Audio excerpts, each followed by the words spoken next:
ঠিক আছে, তুমি তাহলে থাকো।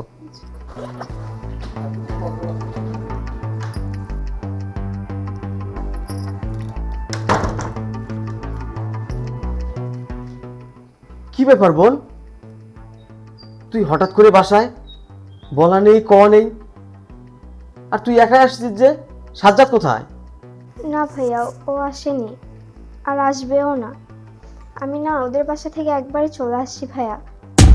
ওরা না আমার প্রতি অনেক নির্যাতন করে, সাজ্জাদ তো আমাকে অনেক মারধর করছে। এই দেখো, আমি না আর কখনোই ওদের বাসায় যাব না ভাইয়া।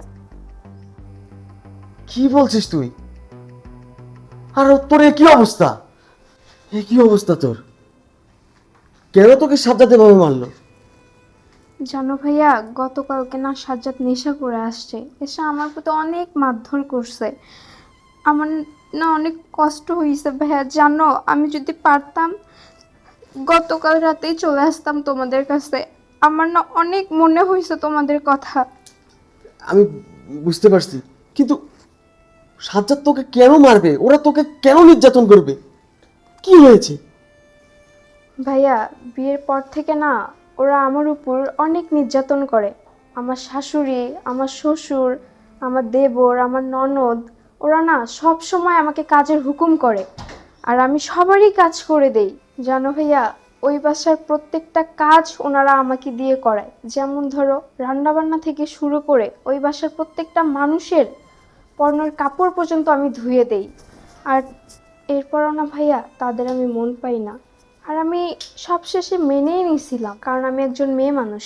আর মেয়ে মানুষের বিয়ের পর তার শ্বশুরবাড়ি হয় তাদের শেষ ঠিকানা। আর এত কিছু মেনে নেওয়ার পর ভাইয়া, যে মানুষটার সঙ্গে আমি থাকবো, যে মানুষটার সঙ্গে আমি সংসার করব, সেই মানুষটাই যদি এত খারাপ হয়, তাহলে আমি কিভাবে ওই বাসায় থাকবো ভাইয়া? ভাইয়া, ও গত রাতে এমন নেশা করে আসছে, আমাকে এমন মার মারছে, আমি সহ্য করতে না পেরে ভাইয়া আমি এখানে পালাই চলে আসছি। আর ভাইয়া, আমি না ওই বাসায় আর কখনো যাব না। দরকার পড়লে তোমরা আমাকে একটু লবণ ভাত, একটু পান্তা দিয়ে এখানে রেখে দিও, আমার তাতেই হবে। বোন, তোকে আর ওই বাড়িতে যাওয়া লাগবে না। ওরা তোর উপর এত নির্যাতন করছে, এটা যদি আমি আগে জানতাম, তাহলে ওদের নামে আমি মামলা করতাম, জেলের ভাত খাওয়াইতাম আমি প্রত্যেকটারে। তুই আমার বাড়িতেই থাকবি, আর ওদের কি করতে হয় সেটা আমি দেখতেছি। রিয়া, হ্যাঁ রিয়া, শোনো, আমার বোন আমার বাড়িতে আসছে, আজ থেকে ও আমার বাড়িতে থাকবে। ওর যেন কোনো সমস্যা না হয়। আরে না, কোনো সমস্যা হবে না। ও তোমার বোন মানে তো আমারও বোন, আমি হ্যাঁ। ওকে ভালোভাবেই রাখবো। তুমি ওর দিকে খেয়াল রেখো। বোন, যা ভিতরে যা, ফ্রেশ হয়ে নে। যাও, ওকে ভিতরে নিয়ে যাও। আচ্ছা, তুমি আমি রুমে যাচ্ছি। যাও, আমি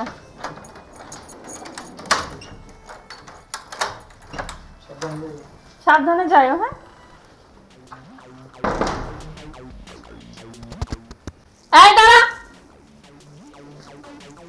কই যাস? খুব তো ড্যাং ড্যাং করে শ্বশুর বাড়ি থেকে চলে আসছস ভাইয়ের বাসায়। স্বামীর মাথা তো খেয়ে আসছস, এখন আমার স্বামীর মাথা খাবি? তোর ভাইয়া তোকে বললো এখন থেকে এখানে থাকবি। শোন, এখানে থাকতে গেলে তোকে চাকরানির মতো থাকতে হবে, বাসার প্রত্যেকটা কাজ তোকে করতে হবে। এমনি আমি যে তোকে আমি খাবার দেবো না। যা, ওই রান্নাঘরে থালা বাসন আছে, ওগুলো মাছ। আর শোন, তোকে যে আমি এসব কাজ করাবো আর এত কিছু বললাম, একটা কথা যদি তোর ভাইয়ের কানে যায়, তোকে আমি জ্যান্ত পুঁতে ফেলবো। যা, রান্নাঘরে যা, যত সব আপদ।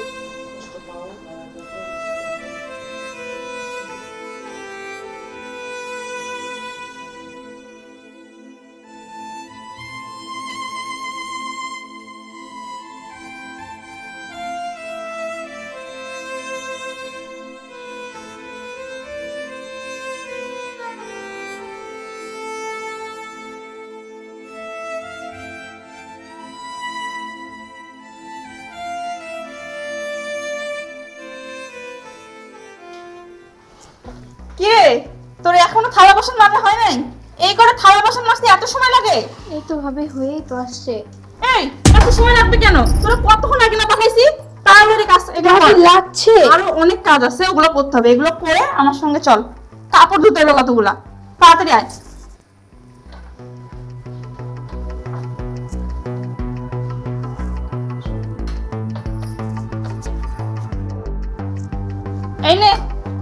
এগুলো সুন্দর করে পরিষ্কার কর। যদি এগুলোতে একটুকু ময়লা থাকে তাহলে তো খবর আছে।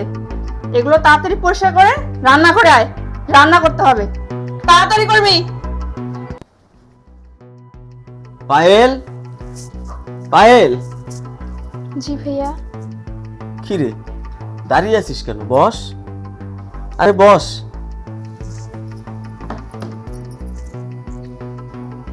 তুই আমার বাসায় আজকে 2-3 দিন হয়ে আছিস, কিন্তু তোর তো আমি একই ড্রেস দেখতেছি। কি হয়েছে বোন? তোর কি কোনো কারণে মন খারাপ? না ভাইয়া, এমনিতেই। আর আমি ভাবতেছি ভাইয়া আমি আর এখানে থাকবো না, আমি চলে যাব। মানে কোথায় যাবি তুই? তুই না বললি তুই আর তোর জামার বাড়িতে যাবি না? আর ওরা খুব খারাপ মানুষ, ওখানে তোর আর যাওয়ার দরকার নাই। না না ভাইয়া, আমি তো ওখানে যাব না, আমি ঢাকায় চলে যাব। কি? ঢাকায় যাবি? ঢাকায় যা কি করবি? কার কাছে যাবি? আর ঢাকায় তো আমাদের কেউ নাই। হ্যাঁ ভাইয়া, তুমি ঠিকই বলেছ, আমাদের ঢাকায় কেউ নাই, কিন্তু আমার একটা বান্ধবী আছে, আমার ক্লাসমেট, আমরা দুজন একসঙ্গে পড়াশোনা করছি। ও ঢাকায় গার্মেন্টসে চাকরি করে, আর আমি ওর কাছে গিয়ে গার্মেন্টসে চাকরি করব। তুই এসব কি বলছিস? তুই ঢাকায় যাবি, গার্মেন্টসে চাকরি করবি? তোর ভাই কি মরে গেছে?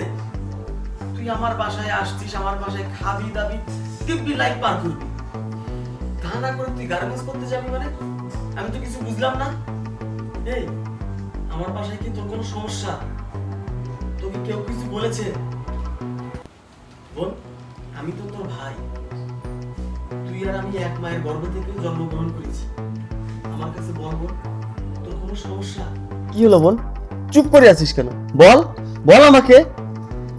হ্যাঁ ভাইয়া, আমি আমার শ্বশুর বাড়িতে অনেক অত্যাচার সহ্য করেছি, আমি মেনেই নিয়েছিলাম। তার আমার পর আমি একটু শান্তির জন্য তোমার বাসায় এসেছিলাম, এখানেও আমার শান্তি হলো না। আমার ভাবি মানে তোমার বউ এখানে আমাকে চাকরানি করে রাখছে, তাই আমি ভেবেছি আমার এখানে থাকবো না, আমি চলে যাব। আমার বউ তোকে এই বাসায় চাকরানি করে রাখছে? কই, এ কথা তো তুই আমাকে আগে বলিসনি। আমাকে কি বলছে জানো? বলছে তুই যদি এগুলান কথা তোর ভাইরে জানাস আমি তোকে মেরে ফেলবো, আমাকে এই কথাটাও পর্যন্ত বলছে। কি? তোর উপর অত্যাচার করেছে তো করেছে, তুই যদি এটা আমাকে জানাস তাহলে তোকে মেরে ফেলার হুমকি দিয়েছে। রিয়া, এই রিয়া, এই কোথায় তুমি? এদিকে আসো।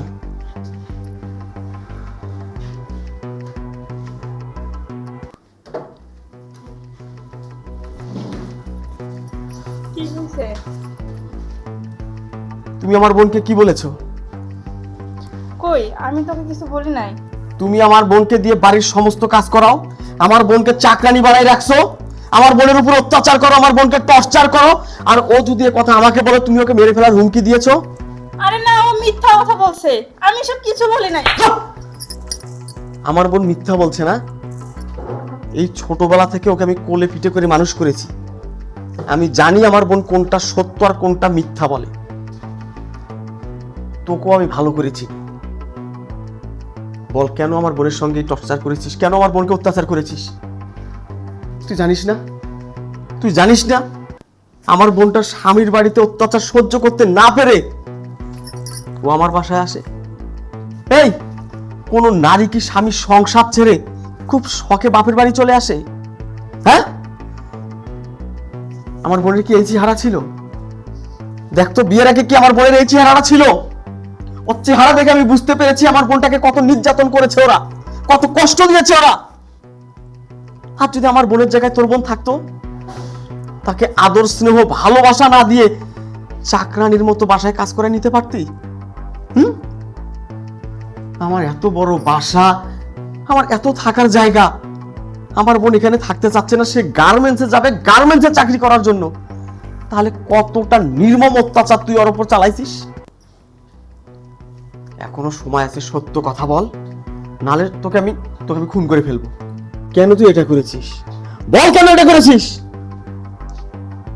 ওগো, আসলে আমি ওকে সহ্য করতে পারি না, এই জন্য ওর সাথে এরকম আচরণ করছি যাতে ও এই বাসা থেকে চলে যায়। শোনো, আমি বুঝতে পারছি আমি ওর সাথে যে আচরণটা করছি এটা ঠিক করি নাই, আমি ভুল করছি। তুমি আমাকে ক্ষমা করে দাও, আমি আর কখনো ওর সাথে এরকম আচরণ করব না। শোনো রিয়া, আমি চাইলে তোমার সঙ্গে অনেক অন্যায় করতে পারি, আমি চাইলে আমার বাসা থেকে তোমাকে বের করে দিতে পারি, তাহলে তো আমি ওই মানুষগুলোর মতো খারাপ মানুষ হলাম। আমি সেটা করব না। আচ্ছা রিয়া, তুমি না নারী, তুমি না মায়ের জাত, আর তুমি একটা মায়ের জাত হয়ে, একজন নারী হয়ে নারীর দুঃখটা বুঝলে না? কোনো মেয়ে শখ করে স্বামীর বাড়ি ছেড়ে বাবার বাড়িতে আসে না রিয়া। তুমি অনেক বড় ভুল করেছো। আমি তোমাকে আজকে বলে দিচ্ছি, এরপর কখনো কোনোদিন যদি তুমি আমার বোনকে বিন্দু পরিমাণ কোনো কাজের জন্য ফোর্স করো, ওকে অপমান করো, সত্যি বলছি আমি তোমাকে বাড়ি থেকে বের করে দিতে বাধ্য হব।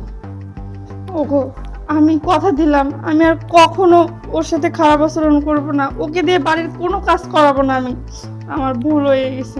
পায়েল, বোন আমার, আমি তোর সাথে অনেক অন্যায় আচরণ করছি, তুই আমাকে ক্ষমা করে দিস। ঠিক আছে, যাও যাও। বোন, তুই মন খারাপ করিস না।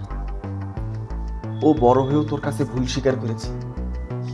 ভুল ক্ষমা করাটাই হচ্ছে মহত্বের একটা লক্ষণ। এরপরে যদি কোনোদিন তোকে বিন্দু পরিমাণে কোনো আঘাত দেয়, কষ্ট দেয়, কোনো কাজের কথা বলে, তুই শুধু আমাকে বলবি, বাকিটা আমি দেখে নেব।